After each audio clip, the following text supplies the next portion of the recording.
Welcome back to the show. Our next guest, you ask her a question, you get a great story every single time. She's become such a marvelous advocate for artists and culture here on the west coast of Canada, and for that matter, around the world as well. And she's got, I believe, 3 articles in Wallpaper magazine. Yes, she does. Hadani Ditmars is joining us now, fresh off the plane from Yes. Buenos Aires. How are you? How was Argentina?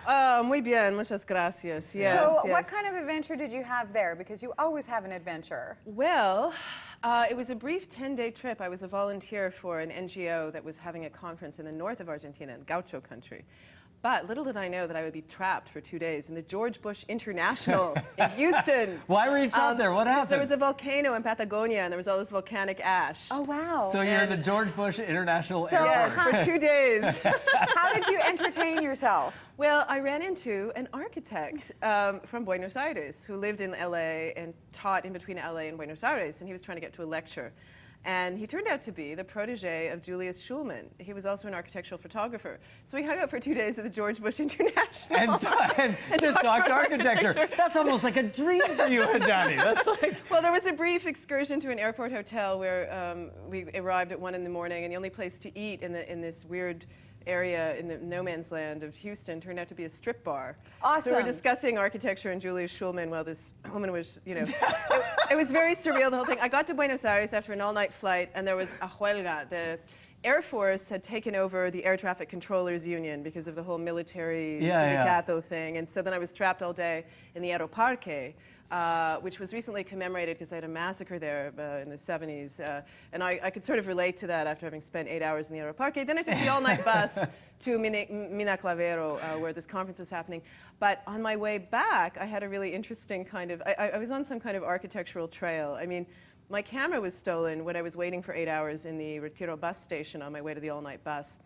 And that's quite common, but I'd taken it to Baghdad 5 times and nothing had happened. Yeah, so you thought, this will be safe, this will be fine. So on my last day, which was just, when was that, yesterday or 2 days ago? I don't remember. I went to, things were going not well until I went to the Metropolitana, the cathedral, the main cathedral, and I went to Mass on Sunday, and I made special prayers and intercession at all the statues of all the saints and all the virgins, especially La Virgen de Luján, who's the patron saint of Argentina. And after that, everything was really cool. See, that's all you needed to do. Yeah. And so what happened was the next day I went to the Canadian Embassy and had a wonderful chat with the cultural attaché there. There's a book fair going on in April. It's one of the biggest in the world. And they're hoping that Leonard Cohen will come. So they want me to go back as a Canadian writer, and they're trying to find a translator for Dancing in the No-Fly Zone. So all these things came together, and there's a Leonard Cohen song in my book, Stories of the Street. So it kind of all came together at the last minute. And then I went to visit, I thought the last thing I have to do in Buenos Aires is visit the tomb, La Tumba de Evita. So I went to this very nice part of town, where the Recoleta, where they have the tomb of Evita. And I'd said my prayers to the Virgin of Luján, and then I had to go to, you know, Evita. And so I was coming out of there, and I thought, I'm going to do one last check at the Retiro bus station for... Don't tell me you found your camera. My camera. No, and as didn't. I was getting into a taxi, this beautiful, tall, dark Argentine man was coming out of the taxi, and he opened the door for me, and he said, "Are you from Vancouver?" Are you kidding me? Yeah, and I was like, oh my God, and I had no time to register it because I was going to find my camera. So along the way, there's the gaucho hat. I was going to say, I have your camera. The taxi driver who has like a very special role in Buenos Aires, he's like in between a priest and a social worker.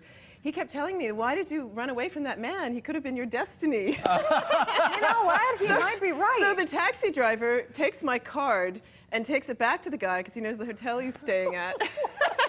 Don't tell me. And I'm going through like this whole thing at the Retiro bus station. I'd befriended the man that ran the internet cafe, the guy that did the luggage, and they were all very friendly, very happy to see me, very sorry about the camera, offered me mate, but of course they said, go to the police commissioner and talk to him. Right, and, you know, no, we don't have a camera. But you know, it was kind of a friendly making thing. On the way back, I get this text message from this guy, Alfredo, and he said, it's so strange that I ran into you because I know people in Vancouver. And so we had this very brief meeting for 10 minutes.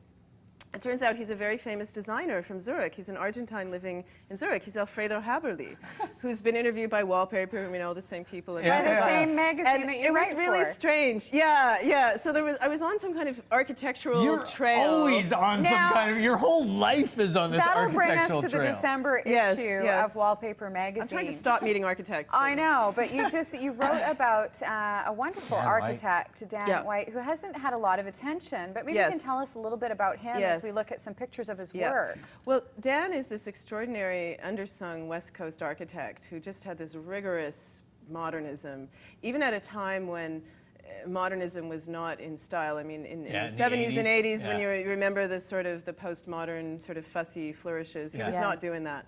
And he just stuck to his guns, and he had a vision, and he has these amazing sites that he worked on that you can't really work on anymore. I think the Taylor House is one of the...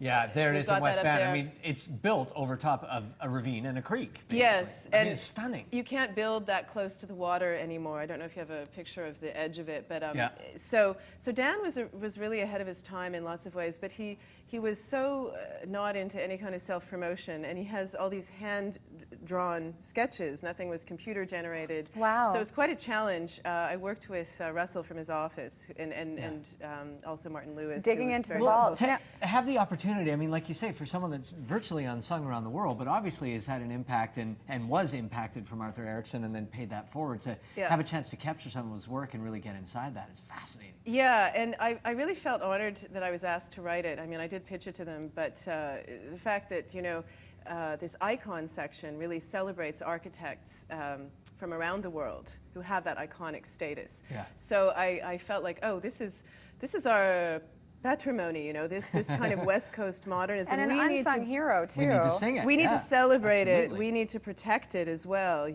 Let's look So- at some of his other works. I'm not sure which one we've got next. I think that's the water view of the Taylor House, right, that you were talking about. That's the front view of the Taylor House. Beautiful. Yes, which was built for a bridge engineer. So. Unbelievable. Oh, and this is the little Galleon, kind huh? of the cabin, if you can call it that. It's the version of the traditional log cabin.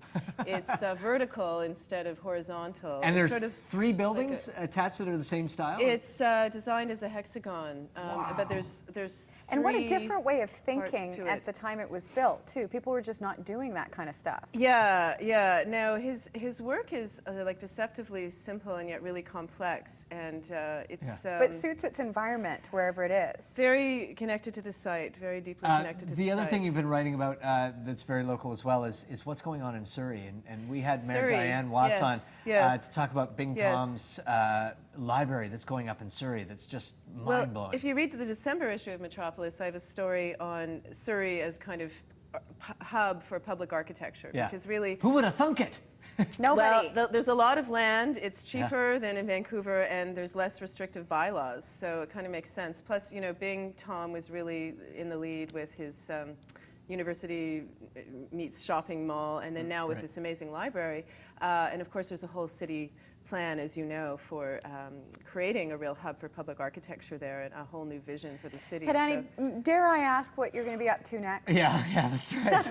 After I sleep. Well, I'm working on another book on ancient sites in Iraq, which is called Ancient Heart, 7 Sites in Modern-Day Iraq, because when I was an editor at New Internationalist magazine and did this whole issue on Iraq 7 years after the invasion in 2010, I met an architect in Baghdad who Of used course to you work did. with Yeah, of Arthur course. Erickson. Yeah. You're When he was kidding. there in the late 70s, Yeah. designing a whole new cityscape around Abu Nawas and a whole cultural center, which was partly inspired by Frank Lloyd Wright's drawings in the Yeah. 50s.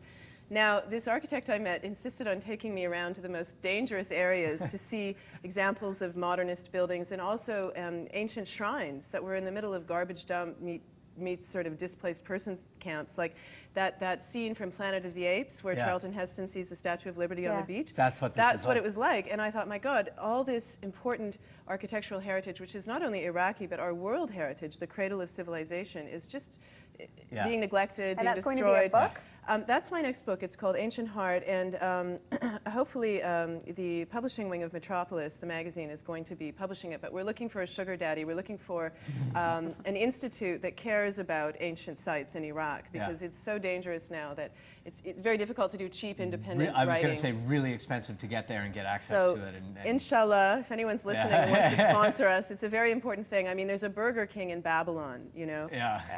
The military, it became a military depot, and ancient ruins had tanks rolling over them. So, you know, this is about us. It's about our civilization. This is about it's saving it for important. everyone. Well, Hadani, always so nice to catch up with you. And of course, you can find Hadani's work in all of these publications. everywhere. Yeah, that's right. You can also go to her website to find out more at hadaniditmars.com. We're going to take a quick break.